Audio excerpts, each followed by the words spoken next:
Aftermath of the next rainstorm we had. This road was sagging before last year or so, but now it's separated. It's quite deep there.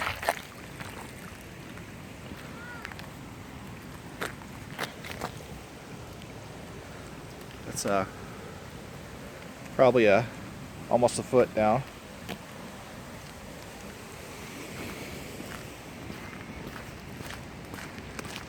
And over here, it used to be kind of a gradual thing.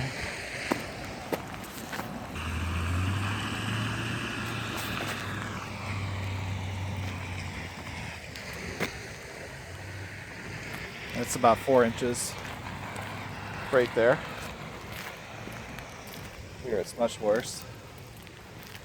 It goes down pretty good.